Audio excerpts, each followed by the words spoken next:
தேன் கலந்து பால் கலந்து தெவிட்டாது தேன் சுவை கலந்து ஊன் கலந்து ஓட்டாமல் இருக்கிற உத்தம தலைவருக்கு பிறந்த பிள்ளையாக பிறந்து இந்த தமிழகத்தையே நம்மை ஆட்சி வித்துக் கொண்டிருக்கிற பெருந்தகைக்கு பிறந்த நாள் பிரிவா. அடிவானத்துக்கு வெளியே அலைகடல் நடுவே உலகை தேடும் உதய சூரியனைப் போல தமிழகம் விழுந்து சுற்றி சுற்றி சுழன்று வந்து தமிழக மக்களுக்காக தன்னை முழுமையாக அர்ப்பணித்து பணியாற்றி கொண்டிருக்கிற அற்புத தலைவருக்கு பிறந்த நாள் பெருமிருக்க விண்மீன்களுக்கு வேலை வாய்ப்பு தருகிற ஆற்றல் வாய்ந்த தலைவராக உதயநிதி திறந்து கொண்டிருக்கிறார்கள். வெண்மேகங்கள் கூட்டத்திலே விளையாட்டு மைதானம் அமைக்க முடியும் என்பதை கூட எடுத்துக்காட்டி கொண்டிருக்கிறோம். நிலவோடும் மலவோடும் உறவாடுகின்ற பெருமக்கள் ஒளியோடும் அழகோடும் பந்தாடலாம் என்று சொல்லு அன்பு கடல். உதயா அவர்கள் அன்பு கடல், அறிவு கடல், இன்பக்கடல், எழுச்சி கடல், உப்பு கடல் அல்ல, தமிழின் உயிரிழப்பு கடவுள் என்று சொல்லி வாழ்ந்து கொண்டிருக்கிற உதயா அவர்களுக்கு பிறந்தநாள் பெருவிழா என்பது எனக்கு மகிழ்ச்சிக்குரியவானவர்கள். அறிவானவர்கள் எல்லாம் அழகாக இருப்பதில்லை, அறிவானவர்கள் எல்லாம் அழகாக இருப்பதில்லை, அழகாக இருப்பவர்களும் அழகாக இருப்பவர்கள் எல்லாம் அறிவாக இருப்பதில்லை. அழகும் அறிவும் சேர்ந்த ஒரு தலைவராக உதயா அவர்கள் நமக்கு தந்திருக்கிறார்கள் என்று நமக்கு எங்கள் இளைய சூரியனாகவும் உதய சூரியனாகவும் கொடி பிடித்தால் அணிவகுப்பு, குரல் கொடுத்தால் படையெடுப்பு என்று சொல்லி இளைஞர்களின் எழுச்சி நாயகனாக வந்து அற்புத தளபதிக்கு இங்கே பிறந்த நாள் பெருவிழாவை கொண்டாடி கொண்டிருக்கும். உங்கள் பிசினஸ் உங்கள் ஏரியாவில் டெவலப் ஆகணுமா? இன்றைய விளம்பரப்படுத்துங்கள். சென்னை எக்ஸ்பிரஸ் நியூஸ் பேப்பரில் 9884597186. மாண்புமிகு அமைச்சராகவும் கழகத்தின் இந்த பகுதியில் தன்னுடைய உடல் பொருள் ஆவி அனைத்தையும் அர்ப்பணித்து கழகத்தை தன்னுடைய உயிர் மூச்சாக கொண்டு பணியாற்றி கொண்டிருக்கிற மாண்புமிகு சேகர்பாபு அவர்கள் 2021 ஆட்சிக்கு வந்ததும் நம்முடைய முதல்வர் சொன்னார், இவர் சேகர்பாபு அல்ல செயல்பாபு என்று சொல்லி. இந்த 4 ஆண்டு காலத்தில் செயல்பாபு புயல்பாகவும் மாறி புகழ்பாகவும் மாறி இந்த பக்தர்கள் எல்லோரும் பாபுஜியாகவும் மாறிக்கொண்டிருக்கிற பெருந்தகை நம்முடைய சேகர்பாபு. கோயிலில் குடியிருக்கும் தெய்வங்கள் எல்லாம் நம்மை காக்கும் என்று நம்பிக்கை நமக்கு உண்டு. ஆனால் அந்த கோயிலையே காக்க வந்தவர் சேகர்பாபு என்று மக்கள் கொண்டாடுகிறார்கள் என்று ஆலய புரட்சி செய்தும் அமைச்சர் சேகர்பாபு என்றால் மக்கள் மனதில் இன்றும் நீக்கமர நிறைந்திருக்கிற ஒரு பெருந்தகை. ஆயிரக்கணக்கான கோயில்களில் ஆண்டவர்கள் நிம்மதியாக அருள் பாலிக்கிறார் என்றால் அதற்கு யார் காரணம்? சேகர்பாபு என்னும் சிறு தொண்டர் தான் காரணம். சேகர்பாபு என்னும் தொண்டரடிப்படியார் தான் காரணம். சேகர்பாபுவை தயார் செய்த நம்ம சிங்க தளபதி தான் காரணம். இந்தியாவிலேயே அதிகமான திருக்கோயில்கள் இருக்கிற மாநிலம் தமிழ்நாடு தான். 1,00,000க்கு மேலான கோயில்கள் இருக்கின்றன. அத்தனை கோயில்களுக்கும் காலம் தவறாமல் நேரம் தவறாமல் பூஜைகள் செய்து அந்த பக்தர்கள் மனம் நோகாதபடி இந்த திருக்கோயிலை அற்புதமாக பரிபாலித்து வருகிற என்னுடைய அருமை சகோதரர் சேகர்பாபு அவர்களை எதை சொல்லி வாழ்த்துவது என்று எனக்கு தெரியவில்லை. சேகர்பாபுவை பொறுத்தவரை எதை செய்தாலும் அதை தெளிவாக அற்புதமாக செய்து முடிக்கிற ஆற்றல் வாய்ந்த ஒரு பெருந்தகை, ஒரு நல்ல தொண்டன். தன்னை எப்பொழுதுமே அமைச்சர் என்று நினைத்து கொள்ளாமல் தன்னை தொண்டனாகவே நினைத்து பணியாற்றி கொண்டிருக்கிற என்னுடைய அருமை சகோதரர் சேகர்பாபு என்னுடைய குடும்பத்திலே ஒருவராக என்னுடைய இதயத்திலே ஒரு தங்க சிம்மாசனம் போட்டு அமர்ந்திருக்கிற சேகர்பாபு அவர்களை உங்கள் சார்பாக, ஏன்னா ஒவ்வொரு நாளைக்கும் ஒரு புதுமை. 184 உயரத்தில் ஒரு முருகன் சிலை ஒரு ஊரில் சொன்னால் இன்னொரு ஊரில் 200 அடி உயரத்தில் ஒரு முருகன் சிலை போட்டு கொண்டு இந்த ஆன்மீகத்தை அற்புதமாக பணியாற்றி கொண்டிருக்கிற என்னுடைய அருமை சகோதரர் சேகர்பாபு அவர்களுக்கு இந்த நேரத்திலே என்னுடைய நன்றியும் வணக்கத்தையும் தெரிவித்துக் கொள்வதில் மகிழ்ச்சி அடைகிறேன். இந்த அழைப்பதில் பார்த்தாலே தெரியும். நான் ஒவ்வொரு முறையும் சொல்கிறதில் இவனுக்கு ஒரு கின்னஸ் ரெக்கார்டை கொடுக்கணும். இவனுக்கு இந்த பத்திரிகை அடிக்கிறதுக்கு இந்த விழாவை பத்திரிகை அடிப்பது மட்டுமல்ல, அந்த பத்திரிகையிலே தலைப்புகள் தருவதற்கு கூட ஒரு இது வேணும். தலைவர் கலைஞர் சொல்லுவார், என்னையா பத்திரிக்கை எப்படி ஏற்றுக்குது, என்னையா இது கல்யாண பத்திரிக்கை மாதிரி இது, ஒரு பத்திரிக்கை படிக்கிற பொழுது மணமகள் முடிச்சிடலாமா ஐயா, அப்படி இருக்கக்கூடாது. இடம் எங்கள் தலைமகன் மங்கள மணவிடா மாண்புடன் நிகழ சுற்றமும் நட்பும் சூழ உருகவே, அப்படி போடியா தலைவர் கலைஞர் அவர்கள். அப்படி ஒரு புதுமையை செய்து கொண்டிருக்கிற அற்புதமான தொண்டன் நம்முடைய சேகர்பாபு நடத்துகிற இந்த விழாவில் கலந்து கொள்வதில் மகிழ்ச்சி எனக்கு. நம்முடைய நாவுக்கரசர் நற்றமிழ் வித்தகர், நாக்குக்கு சலங்கை கட்டி நளினமாக விடுகிற பெருந்தகை, வெல்வெட்டு வார்த்தைகளால் நம்மை எல்லாம் வீழ்த்து இருக்கிற பெருந்தகை, சொக்க வைக்கும் சொல்லழகை கொண்ட பெருந்தகை இங்கே நம்முடைய நாவுக்கரசர் நாஞ்சிலார் அவர்கள் பேச இருக்கிறார்கள். காலால் நடக்கும் முறை தன்னுடைய நாவால் நடந்த பெருந்தகை. அவர் நடக்காத பேசாத கிராமங்கள் இல்லை, ஊர்கள் இல்லை, நகரங்கள் இல்லை. அப்படிப்பட்ட பெருந்தகை இயக்கத்திற்காக தன்னை முழுமையாக அர்ப்பணித்து கண்டதும் கொண்டதும் திராவிட இயக்கம் என்றே தன்னை அர்ப்பணித்து கொண்டு பணியாற்றி கொண்டிருக்கிற பெருந்தகை அவர்கள் பேசியிருக்கிறார்கள். அவருக்கு முன்னால் நான் என்ன பேசுறதுன்னு எனக்கு தெரியல. பனி இல்லாத மார்கழியைப் போல, படையில்லாத மன்னவனைப் போல, இனிப்பில்லாத முக்கணியைப் போல, இசையில்லாத முத்தமிழைப் போல நான் பேசுவது என்பதற்கு எந்த அளவுக்கு இது எடுபடும் என்பதுதான் எனக்கு தெரியவில்லை. அருமை பெருமக்களே, நம்முடைய துணை முதலமைச்சருடைய பிறந்தநாள் பெருவிழா, மங்களம் என்பது மறைமாட்சி மக்கு மற்றும் அதன் தங்களது என்ற பேர் என்று சொல்லி, ஓங்களிடை தோன்றி உயர்ந்தோள் தொடர்விளங்கி ஏங்குளின் ஞாலத்து இருகடியும் ஆங்கவற்றுள் மென்னே தனியாடி வெங்குதிர் ஒன்று அங்கே தண்ணீர் இல்லா தமிழ் என்று சொல்லி, அடலேறு மொழித்தமிழாய் என்ப கடலேறு தனித்தமிழாய் சோலை மடலேறு சுவைத்தமிழாய் உடலேறி உயிரேறி நம்மை எல்லாம் வாழ்வித்துக் கொண்டிருக்கிற உதயநிதி அவர்களுக்கு பிறந்தநாள் பெருவிழா. பொறிகுக்கும் விடியோடு புறப்பட்டு விட்டோம், போராட நாள் குடிப்போம், எருகுண்டி பாய்ந்தாலும் ஈர்கை கொண்டு ஏற்று அவருடைய இதயத்திலே தங்க சிம்மாசனம் போட்டிருக்கிற இளைஞர் பெரும்படை இங்கே திரண்டிருக்கிறது. அவர்களுக்கும் என்னுடைய நன்றி சொல்வதிலே இந்த நேரத்திலே நன்றியும் வணக்கத்தையும் தெரிவித்துக் கொள்கிறேன். திராவிட தேசத்து தலைவராக, திராவிட இனத்தின் காவலராக, 8 கோடி மக்களின் இதயங்களிலே தங்க சிம்மாசனம் போட்டிருக்கிற தங்க தலைவர் தளபதியினுடைய வேண்டுகோளை ஏற்று இங்கே நம்முடைய அருமை சகோதரர் சேகர் பாபு அவர்கள் இந்த விழாவை நடத்தி கொண்டிருக்கிறார். அன்பு திராவிட சொல்லங்களே, வரலாற்று தங்கங்களே, சிகரங்களை செதுக்குகிற சிங்கங்களே, காற்றோடு கை கொடுக்கும் கடல் நெருப்புகளே, மின்னலை விழுங்கி மின்சாரத்தை கொப்பளிக்கும் தளபதியினுடைய இதய துடிப்புகளே, உங்கள் அனைவருக்கும் என்னுடைய பணிவான வணக்கங்களை தெரிவித்துக் கொண்டு, இடியா புயலா எரிமலையின் தீப்பிடம்பா வெடியா படைமுரசா வெடிச்சவரி மின்னல் கொடியா தாயின் மடியா மலர்த்தேனா மத ஒட்டுமொத்தமா என்னவென்று உடன்பரப்பே என்று சொல்லி உணர்ச்சி பொங்க நெருப்பொறிகளால் நம்மையெல்லாம் சொக்க வைத்த தலைவர் கலைஞருடைய பேரப்பிள்ளைக்கு பிறந்த நாள் பெருவிழாவை கொண்டிருக்கின்றோம். பொன் வேண்டாம் பொருள் வேண்டாம், பொன் வேண்டாம் பொருள் வேண்டாம், மண் வேண்டாம், மாதர் வேண்டாம், பண் வேண்டாம், பாடல் வேண்டாம், பசி கூட வேண்டாம், உதயநிதி மட்டும் போதும் என்று சொல்லி இன்று தமிழகம் பின்னால் திரண்டு நின்று கொண்டிருக்கிறது. சந்தனக்காடுகளில் சரிக்க விடுகிற சாரல் படை போல் திரண்டிருக்கிற அருமை சகோதரர்களே, உன்னையும் என்னையும் மண்ணையும் விண்ணையும் ஆண்டு கொண்டிருக்கிற அற்புத தலைவர் தளபதி அவர்களுக்கு தந்திருக்கிற தங்க தலைவர் தான் நம்முடைய உதயா அவர்கள். நம்முடைய சங்கநீதி, பதுமநீதி, சமகால நீதி, தம்பி நீதி உதயநிதி பிறந்த நாள் நம்முடைய பாசத்திற்குரிய வாசனை கமழும் ஆசைகளால் அடியேன் யோசனை செய்து இங்கே பேச வந்திருக்கிறேன். ஏனென்றால் பெருமக்கள் தான் இங்கே பேசி அமர்ந்திருக்கிறார்கள். இன்று நாம் உச்சரிக்கின்ற ஒவ்வொரு சொல்லுக்கும் ஒரு பொருள் உண்டு. 6 எழுத்து மந்திரம் என்று சொல் சரவணபவா என்று சொல்லலாமா? இல்லை. 8 எழுத்து மந்திரம் ஓம் நமோ நாராயணா என்று சொல்லலாமா? இல்லை. 5 எழுத்து மந்திரம் உதயநிதி உதயநிதி என்று தமிழகத்தில் இருக்கிற எல்லோரும் உச்சரித்துக் கொண்டிருக்கிற ஒரு பேர்.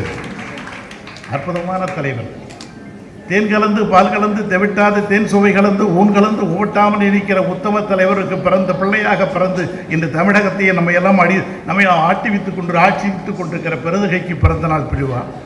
அடிவானத்துக்கு வெளியே அலைகடல் நடுவே உலகை தேடும் உதய சூரியனைப் போல தமிழகம் விழுந்து சுற்றி சுற்றி சுழன்று வந்து தமிழக மக்களுக்காக தன்னை முழுமையாக அர்ப்பணித்து பணியாற்றி கொண்டிருக்கிற அற்புத தலைவருக்கு பிறந்த நாள் பெருமிருக்க விண்மீன்களுக்கு வேலை வாய்ப்பு தருகிற ஆற்றல் வாய்ந்த தலைவராக உதயநிதி திறந்து கொண்டிருக்கிறார்கள்.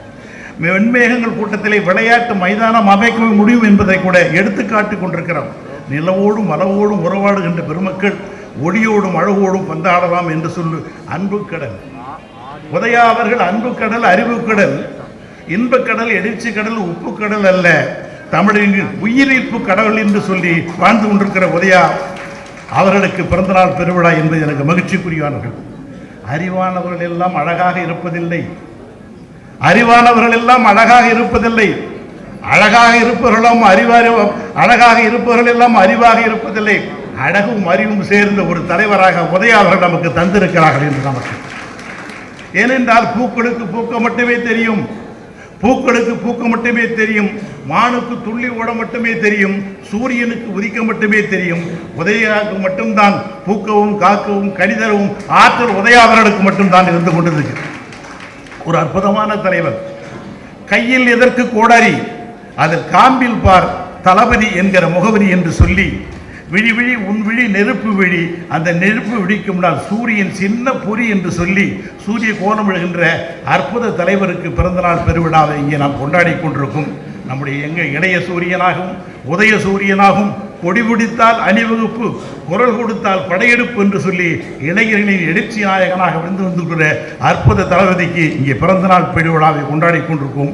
எப்பொழுதுமே இயக்கத்திற்கு தன்னை முழுமையாக அர்ப்பணித்துக் கொண்டு திராவிட இயக்கத்தை தன்னுடைய தோள்களிலே சுமந்து 100 ஆண்டு கால திராவிட இயக்கத்தை தன்னுடைய தோளிலே சுமந்து இன்று தமிழகம் முழுவதும் வளம் வந்து கொண்டிருக்கிறார்கள்.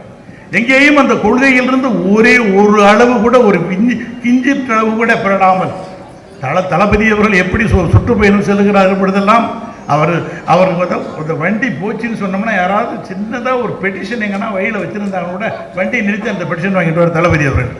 அதே போன்றுதான் உதயா அவர்களும் சுற்றுப்பயணம் செல்லுகிற பொழுது யார் எதை சொன்னாலும், எதை கேட்டாலும், எதை கொடுத்தாலும் நின்று வாங்கி அதற்கு பதில் சொல்லிவிட்டு செல்கிற ஒரு ஆற்றல் வாய்ந்த தமிழகத்தில் ஒரு தலைவர் இருக்கிறார் என்று சொன்னால் நம்முடைய அருள் சகோதரர் உதயநிதி அவர்களைத்தான் நாம் சொல்ல வேண்டும். அப்படிப்பட்ட பல்வேறு வகையான சிறப்புகளை எல்லாம் கொண்டு கொண்டிருக்கிற ஒரு பெருந்தகை அவருக்கு இங்கே பிறந்தநாள் பெருவிழாவை கொண்டாடி கொண்டிருக்கிறோம். ஏனென்றால் எல்லோரும் சொல்லுவார்கள், திட்டங்களை சொல்லுவார்கள். நம்முடைய உதயா மட்டும்தான் ஒவ்வொரு தொகுதியும் ஒரு நூலகத்தை அமைக்க வேண்டும் என்று சொன்னார்கள். இந்தியாவில் எந்த தலைவரும் சொல்லலை, இதுவரையிலும் யாரும் சொல்லல. மார்க்சியத்தை உருவாக்கியவர்கள் கூட சொல்லவில்லை. எத்தனையோ கொள்கைகள், எத்தனையோ கோட்பாடுகள் இருந்தாலும் கூட இதை மட்டும்தான் ஒவ்வொரு தொகுதியிலேயும் ஒரு நூலகத்தை அமைக்க வேண்டும் என்று சொல்லி எவ்வளவு உன்னிப்பாக இந்த திராவிட இயக்கத்துக்கு நம்முடைய வள்ளுவர் கோட்டத்தில் எவ்வளோ பெரிய விழா, எவ்வளோ பெரிய திருவிழா. இப்படிலாம் யாரால எந்த இயக்கத்தில் இருக்கிறவர்களும், ஏன்னா அடுத்த தலைமுறை தூக்கினால்தான் அந்த கொள்கை நமக்கு பின்னாலே இந்த கொள்கையை நம்மால் கொண்டு செல்ல முடியும். அந்த வகையிலே தான் நம்முடைய உதயா அவர்கள் பல்வேறு வகையான நலத்திட்டங்கள், நல்ல திட்டங்கள் எல்லா கிராமங்களுக்கும், ஒவ்வொரு கிராமத்துக்கு ஒரு தொகுதிக்கு வந்தார்னா கிட்டத்தட்ட 50,000 பேரை சந்திக்கிறார்கள். அந்த 50,000 பேர் என் தொகுதிக்கு வந்தார். நான் பார்த்தேன், நான் பார்க்கவே இல்லை. 50,000 பேரையும் பார்த்தார். 50,000 மக்களை சந்தித்தார். அத்தனை பேருடையும் கை கொடுத்தார். இந்த மக்கள் எல்லாம் ஓடோடி வருகிறார்கள். அந்த மக்கள் எல்லாம் தன்னை திரண்டு வந்து பார்க்க விரும்புகிறார்கள்.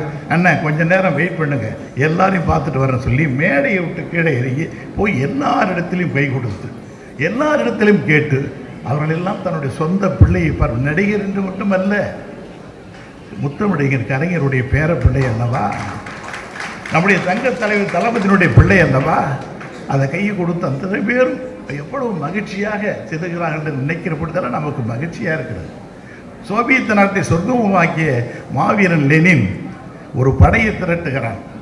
முதலாக அவன் திரட்டிய போது, படை திரட்டிய போது 10 லட்சம் பேர் மட்டும்தான் திரண்டார்கள். நம்முடைய உதயநிதி அவர்கள் இன்று 25 லட்சம் பேர் இளைஞர்களை திரட்டி ஒரு மாபெரும் படையை உருவாக்கி இருக்கிறார்கள். எங்கு பார்த்தாலும் எல்லா இடங்களிலேயும் நீக்கமரம் தரைந்து ஒரே அந்த நிகழ்ச்சி நடக்குதுன்னு சொன்னால் ஒரே ஒருத்தவங்க எழுந்து போகிறதே இல்லை. நம்ம இவர் பேசுகிற போது பார்த்தா ஒருத்தர் இப்படி போனார் அப்படி போனார் எல்லாம் அப்படிலாம் பார்க்கவே முடியாது. அவ்வளவு கட்டுக்கோப்பான ஒரு படை. திராவிட முன்னேற்ற கழகு கிடைத்திருக்கிற 3 படை, தரைப்படை, விமானப்படை, எத்தனை படை, எல்லா படையும் சேர்ந்த ஒரே படையாக நம்முடைய உதயநிதி என்று நமக்கு தெரிந்து கொண்டிருக்கிறார்கள். அந்த பெருமகனுக்கு பிறந்தநாள் பெருவிழா அற்புதமான நிகழ்ச்சி. எவ்வளவு பல்வேறு வகையான செய்திகளை எல்லாம் சொல்ல வேண்டும் போல் இருக்கிறது. இங்கே என்னுடைய வாசத்திற்குரிய அருமை என்ன நாவுக்கரசர்கள் இங்கே பேச இருக்கிறார்கள். நம்முடைய உதயா அவர்களுடைய வரலாறு என்பது உலகத்திலேயே 100 தலைவர்களை பற்றி 100 தலைவர்களுடைய வரலாற்றை எடுக்க வேண்டும் என்று சொன்னால் அந்த 100லே 2 பேரைத்தான் முதலில் எடுத்துக்கொள்ள வேண்டும். ஒன்று நம்முடைய தளபதி அவர்கள், இன்னொன்று நம்முடைய உதயா அவர்கள். 2 பேருமே உழைப்புக்கு மறுபெயர் வேண்டும் என்று சொன்னால் இந்த 2 பேருடைய பெயரை மட்டும்தான் சொல்ல வேண்டும். இந்தியாவே பின்பற்றுகிற ஒரு மாநிலமாக தமிழகம் திகழ்ந்து கொண்டிருக்கிறது என்பதெல்லாம் வரலாற்றை புரட்டி பார்த்தால் தான் தெரியும். ஒவ்வொரு இடங்களிலேயும் எவ்வளவு பெரியவர்கள், எவ்வளவு பெரிய செய்திகள், அத்தனை செய்திகளையும் உள்ளடக்கி கொண்டு இந்தியாவை பின்பற்றுகிற, இந்தியாவை திரும்பி பார்க்கிற, இந்தியாவில் இருக்கிற அத்தனை தலைவர்களும் பின்பற்றுகிற தலைவராக நம்முடைய தங்க தலைவர் தளபதி அவர்கள் இன்று தமிழகத்தில் ஆட்சி நடத்தி கொண்டிருக்கிறார்கள். திராவிடம் என்பது சாதாரணமல்ல. சொல்றான் ஒருத்தன் வந்து கொள்கையே இல்லைன்றான். திராவிட முன்னேற்றத்துக்கு கொள்கை இந்திய உலகத்திலே கொள்கை இருக்கிற ஒரே ஒரு கட்சி திமுக தாண்டா, வேற எந்த கட்சியே அது சாதாரண இயக்கம் அல்ல. 100, 150, 125 ஆண்டுகள் வரலாற்றை கொண்ட ஒரு மாபெரும் இயக்கம். இந்த இயக்கம் என்பது சாதாரண கொடி பிடிச்சு சினிமா பார்த்து வந்த இயக்கம் அல்ல. கொள்கைக்காக உடல் பொருள் ஆவி அனைத்தையும் அர்ப்பணித்துக் கொண்டு சாகும் போதும் தமிழ் பேசி சாக வேண்டும், என் சாம்பலும் தமிழ் மணந்து வேக வேண்டும் என்று தேக்கு மரலில் தீக்கரை ஆக்கி கொண்டு கிட்டத்தட்ட 500 பேருக்கு மேல் ஒரு மொழிக்காக உயிர் தியாகம் செய்த இயக்கம் உலகத்திலே ஒரே ஒரு இயக்கம் திராவிட முன்னேற்ற கழகம் தான். மிசா பரவாயில்ல போறோம் உள்ளன்னு சொல்ற ஒரு வருஷம் எந்த இயக்கம் திராவிட முன்னேற்ற கழகம். விலைவாசி போராட்டமா உள்ளே செல்கிறோம் நாங்கள் தயார் என்று சொன்னவர்கள் நம்முடைய இயக்கத்தை தாண்டவர்கள் தான். திராவிட நாடா முதல் பெயரை என்னுடைய பெயர் எடுத்துக் கொள்ளுங்கள். திராவிட நாட்டிற்கு போராட்டம் வேண்டும் என்று சொன்னால், சிறை செல்ல வேண்டும் என்று சொன்னால் என்னுடைய பெயரை எடுத்துக் கொள்ளுங்கள் என்று சொன்னவர்கள் திராவிட முன்னேற்ற கழகத்துக்கார. இது மாதிரி ஒரே ஒரு கட்சி இந்தியாவில் உலகத்தில் காட்டுங்க பார்க்கலாம். எத்தனை இயக்கம், எப்படிப்பட்ட தலைவர்கள். தலைவர் கலைஞருடைய சிறைவாசம், இந்திய எதிர்ப்பு போராட்டம் நினைச்சு பாருங்க. இந்திய எதிர்ப்பு போராட்டம் சாதாரண நினைச்சு பாருங்க. மகாராஷ்டிராவில் முந்தா நாள் நேற்றைக்கு முந்தின ஒரு பத்திரிகை ஒரு செய்தி படித்தேன். ஒரு ட்ரெயினில் ஒரு 5-6 பெண்கள் போறாங்க. ஒரு அம்மா வந்து இந்தியில பேசிக்கிட்டு போறாங்க. இன்னொரு அம்மா பக்கத்தில் இருந்து சொல்றாங்க, மகாராஷ்டிராவில இருந்து இருக்கிறீங்க, இனிமேல் இந்தியில நீங்க பேசக்கூடாது, மகாராஷ்டிராவுக்கு தான் நீங்க பேசணும்னு சொல்லி போராட்டத்தை அந்த ரயிலே அந்த அம்மா போராட்டம் அமக்கடம் பண்ணுது. அந்த அம்மா நினைச்சு பாருங்க. நம்ம என்ன நினைச்சு பார்க்க முடியுமா? எங்க நடக்குது? இதற்கெல்லாம் காரணம் திமுக தான் சார். வித்திட்டது தாய்மொழி பற்று வேண்டும் என்று சொல்லி தாய்மொழி பற்றி உருவாக்கியது யார்? இந்த இயக்கம் தானே. உலகத்தை ஏம்பாருங்களா பேசுறீங்களே, முட்டிகாலுக்கு கீழே வேஷ்டி கட்டுறதுக்கு அனுமதி கொடுத்தது திராவிட முன்னேற்ற கழகம். தந்தை பெரியாரும் வருகிற தலைவர் கலைஞரும் தானே. தோல்ல துண்டு போட முடியாதுப்பா, கல்லூரிக்கு போக முடியாது, படிக்க முடியாது. பெண்களுக்கு முதலாக வாக்குரிமை தந்தது திராவிட முன்னேற்ற கழகம். வேற எந்த இயக்கமும் கிடையாது, யாருமே கிடையாது. வேற எந்த இயக்கம் தராத ஒன்றை தந்தது யார் என்று சொன்ன திராவிட முன்னேற்ற கழகம் தான். உலக வரலாற்றில் திரும்பி பார்க்கணும். ஒரிசாவிலிருந்து வடநாட்டிலிருந்து ஒரு பெரிய பாதிரியார் வந்தார். மதர் தெரசாவை போல அந்த உத்தம தலைவர் இந்தியாவுக்கு வந்து இங்கே இருக்கிற ஏழை எளிய மக்களுக்காக உதவி செய்து கொண்டிருந்தார்கள்.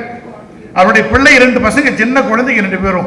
அந்த 2 பேரும் வந்து இதுல ஊட்டியில படிக்க வைக்கிறாங்க அந்த 2 குழந்தைகளையும். அவர் வந்து இங்கே எல்லா பிரச்சாரம் செய்கிறார்கள். அவர் ஒரிசாவில் சேர்ந்து எல்லா ஏழை எளிய மக்களுக்காக உதவி செய்து கொண்டு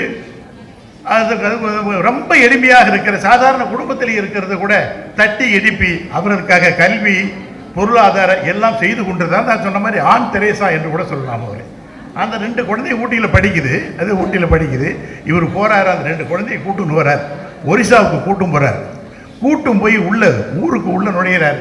அங்கே ஒரு பெரிய கலவரம், மத கலவரத்தில் அந்த 2 குழந்தை இறந்து விடுகிறது, பாதியாரும் இறந்து விடுகிறார்கள். ஆசியாவிலே வந்து ஓடோடி வருகிறார்கள். இந்தியாவிலே இருக்கிற ஏழை மக்களுக்கு உதவ வேண்டும் என்று சொல்லி அந்த பாதிரியாரும் நெருப்பிலே இறந்து விடுகிறார்கள். அந்த 2 பிஞ்சு குழந்தைகளோடு இறந்து விடுது. காரணம் மதவெறி. இந்த மதவெறியை ஒழிக்க வேண்டும் என்பதற்காக தானே திராவிட முன்னேற்ற கழகம் தன்னுடைய மூச்சாக கொண்டு இன்றைக்கும் உடைத்துக் கொண்டிருக்கிறது. உலகத்தில் இந்தியாவிலே இருக்கிற ஜனாதிபதி கூட கோயிலுக்கு போக முடியாது. சேகரபாபு நினைச்சாலும் ஜனாதிபதி சாமியை கொண்டாந்துடுறான். முடியாது, ஜனாதிபதியால முடியவில்லை. ஜனாதிபதி கோயிலுக்குள்ள உள்ள உடலையே. நீங்க தாழ்த்தப்பட்டவர்களாக இருக்கிறீர்கள், கோயிலுக்கு உள்ளே வரக்கூடாது என்று சொல்லி வடநாட்டிலே இருக்கிறவன் சொல்லுகிறான். தமிழ்நாட்டில் சொல்ல முடியுமா? யார் சொல்ல முடியும்? இங்கே அனைத்து ஜாதியிலும் அர்ச்சகராகலாம்டா. திராவிட மண், இந்த மண்ணை போல உலகத்தில் எங்கேயுமே பார்க்க முடியாது. கருப்பு சிகப்பு தான் மனிதனை உயர்த்தும், கருப்பு சிகப்பு தான் சமூகத்தை உயர்த்தும், கருப்பு சிகப்பு தான் ஏழை எளிய பாட்டாளி மக்களை சமமாக பாவிக்கின்ற ஒரு அற்புதமான ஆட்சியை தர முடியும் என்று சொன்னால் அது கருப்பு சிகப்பால் தான் முடியும். அப்படிப்பட்ட அற்புதமான ஒரு இயக்கத்தில் 4வது முதல் தலைமுறையும் 3ஆம் தலைமுறை சேர்ந்து 4ஆம் தலைமுறையாக இருக்கிற உதயநிதிக்கு இங்கே விழாவை எடுத்துக் கொண்டிருக்கிறோம். சேகர்பாபு அவர்களை பற்றி நீங்கள் எல்லாருக்கும் தெரியும், கொடுக்கணும், புதுசாக ஒன்றும் சொல்ல வேண்டியதில்லை. எத்தனை அரங்கா, எத்தனை கோயில்கள் கும்பாபிஷேகம். இந்த 5 ஆண்டுகளுக்குள்ளாக கிட்டத்தட்ட 5000 கோயில்களுக்கு மேல் கும்பாபிஷேகம் நடைபெற்றிருக்கிறது. எத்தனை கோயில்களுக்கு விளக்கே இல்லாமல், எத்தனை கோயில்களுக்கு அஞ்சபட்சம் கூட இல்லாமல் அத்தனையும் மாற்றி ஒரு பெரிய வரலாற்றை, ஒரு புரட்சியை செய்து கொண்டிருக்கிறது. நம்முடைய இயக்கம்தான் சமூக புரட்சி, அரசியல் புரட்சி, ஆன்மீக புரட்சி, மூன்றையும் செய்கிற ஒரு இயக்கம் திராவிட முன்னேற்ற கழகம் தான். அதனுடைய தங்க தலைவர் தளபதி மட்டும்தான்.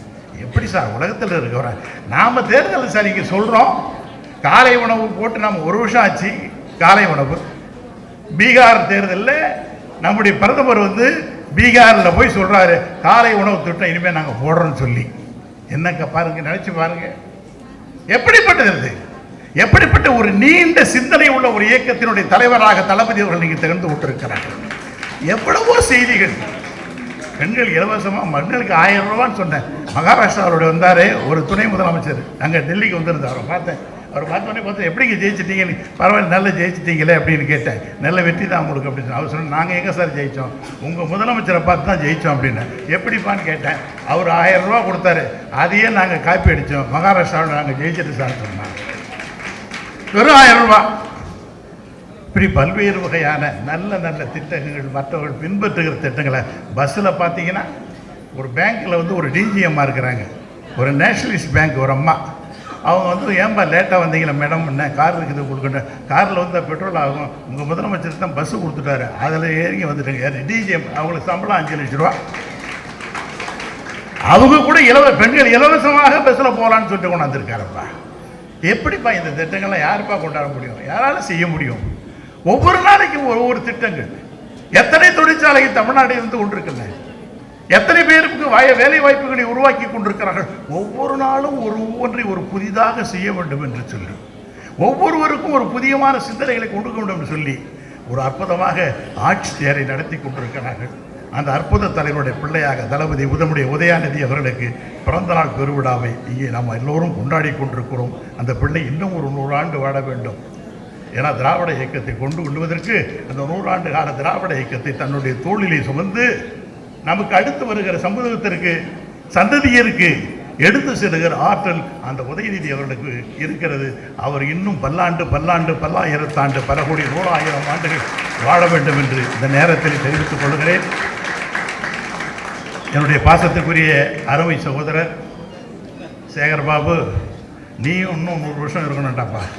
ஏன்னா இது மாதிரி விழா உன்னால் மட்டும்தான்டாப்பா நடத்த முடியும், இவனால் மட்டும்தான் இந்த விழாவை நடத்த முடியும்.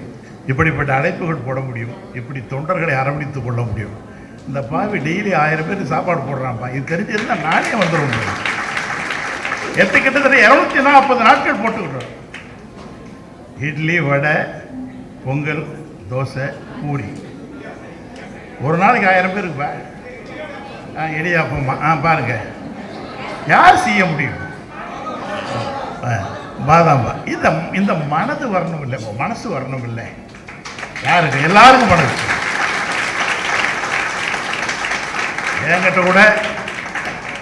என்கிட்ட கூட காசு இருக்குது. நான் யாருக்கு கொடுப்பேன்னா என் கூட வர முத்துமாணிக்கத்துக்கு கொடுப்பேன், கூட இருக்கிற 4-5 பேருக்கு தான் கொடுப்பேன். இவன் பார்த்தீங்கன்னா 1000 பேர். இந்த பரந்த உள்ளம் உலகத்தில் யாருக்குப்பா வரும்? இங்கே இருக்கிற தங்கத் தலைவர் கலைஞர் அவருடைய இருப்பிடம், அந்த நினைவிடத்தை இன்றைக்கும் காவல் காத்து கொண்டிருக்கிற ஒரு காவல்காரனாக தன்னை எனக்கு முகவரி கொடுத்தவன். யாப்பிலா பாடல் ஏனும் யார் தரும் கவிதை ஏனும் மாப்பலா போல் மடியில் வாங்கி காப்பலா தமிழர் நெஞ்சில் காலமெல்லாம் வீற்றிருக்கும் மூப்பிலா தமிழ் முத்தமிழறிஞர்கள் தான் எனக்கு முகவரி தந்தார்கள். அதற்காக அதை செய்வேன் என்று சொல்லி செய்து கொண்டிருக்கிற சேகர்பாபு அவர்களே, நீங்களும் இன்னும் ஒரு 100 ஆண்டு இருக்க வேண்டும் என்று சொல்லி இந்த நிகழ்ச்சி என்பது உள்ளபடியே எனக்கு மகிழ்ச்சிக்குரிய ஒன்று. எனக்கு உங்களையெல்லாம் பார்க்குற போது, கைத்தட்டுற போது அதிகம் பேசணும்னு நினச்சாலும் இங்கே நம்முடைய பாசத்துக்குரிய அருமை சகோதரர் நாவுக்கரசர் இங்கே பேச இருக்கிறார்கள். அற்புதமாக பேசுவார்கள். வலம்புரிஜானுக்கு பிறகு ஆற்றொடுக்காக தமிழில் ஆற்றல் வீசுகிறார் திறமை அவர்களிடம் மட்டும்தான் உண்டு. அங்கே அவர்களும் பேச இருக்கிறார்கள். நமக்கெல்லாம் திராவிட இயக்கத்தை விட்டால் வேறு எந்த வழி இல்லை. திராவிட இயக்கம் இல்லை என்று சொன்னால் பள்ளிக்கூடம் போயிருக்க மாட்டோம். திராவிட இயக்கம் இல்லை என்று சொன்னால் நமக்கு ஒரு வேளை சாப்பாடு கிடைச்சிருக்காது. திராவிட இயக்கம் இல்லை என்று சொன்னால் இன்று அத்தனை பேரும் சமமாக உட்கார்ந்து செல்லுகிறோமே. இவைகளெல்லாம் உருவாக்கியது ஜாதி பேதமற்ற சமூகத்தை உருவாக்கிய ஒரு இயக்கம் உலகத்திலே, இந்தியாவிலே, தமிழ்நாட்டிலே திராவிட இயக்கம் மட்டுமே என்று சொல்லி வாய்ப்புக்கு நன்றி பாராட்டி விடைபெறுகிறேன். நன்றி. கிளாசிஃபைட் ஆட்ஸ், டிஸ்ப்ளே ஆட்ஸ், சிறிய விளம்பரம் முதல் பெரிய விளம்பரம் வரை அனைத்து கடைகளிலும் வீடுகளிலும் இலவசமாக டிஸ்ட்ரிபியூஷன் செய்து தரப்படும் சென்னை எக்ஸ்பிரஸ் நியூஸ் பேப்பரில் always your neighbourhood news paper.